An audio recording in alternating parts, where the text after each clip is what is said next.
Hey iBeardClub, welcome to Midweek Masters.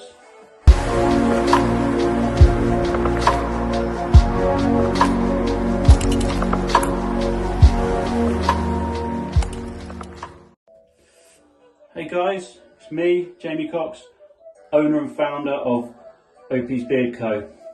This week I want to talk to you about a couple of things, comments I've seen, posts I've seen, and just my general views on those things. So what I want to talk to you first about is I saw a post this week and it was, what one thing should I look for in my beard care product?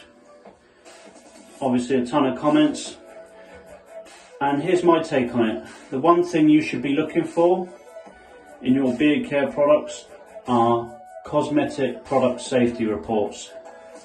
Those are the most important thing that you can have in any cosmetic product. Any cosmetic product. These ensure that they're used in the right ratios, that it won't cause you any issue with your skin. If you're going for products that have not got the CPSRs, then it could be potentially harmful to your skin. If you suffer from asthma, or somebody close to you know suffers from asthma, it can even trigger an asthma attack. So it's massively important and legal. It's a legal obligation that you have to have your cosmetic safety reports.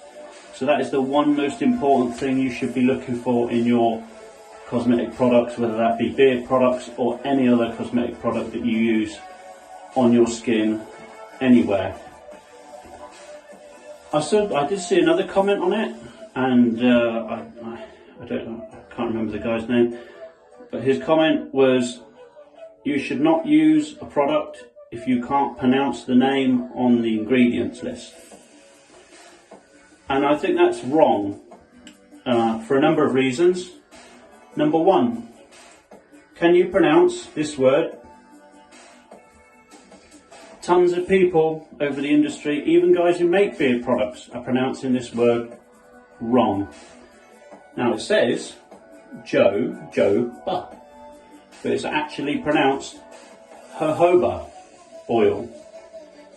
And that's just the common name for it.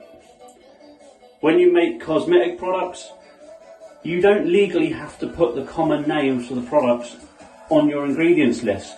All you need is what we call INCIs, INCIs, and that stands for International Nomenclature of Cosmetic Ingredients, and that's a mouthful.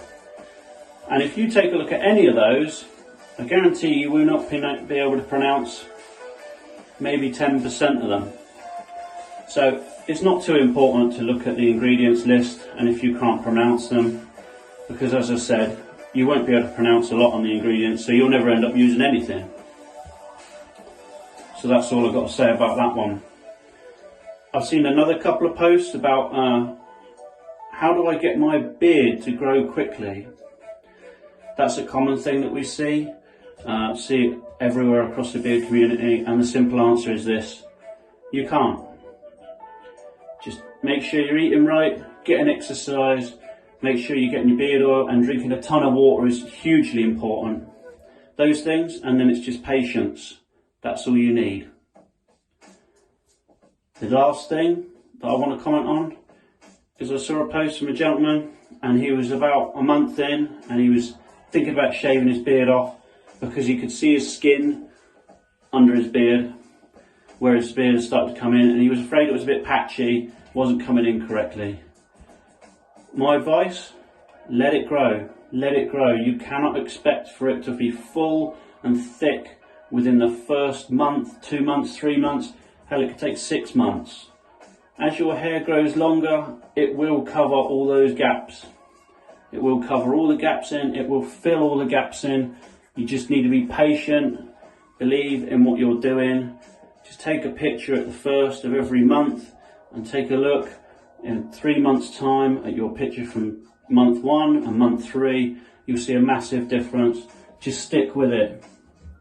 Bearding is all about patience. That's it for me this week, guys.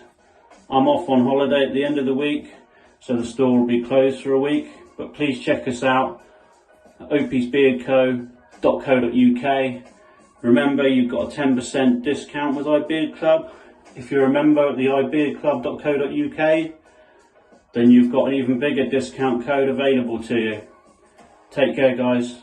See you soon. Bye-bye.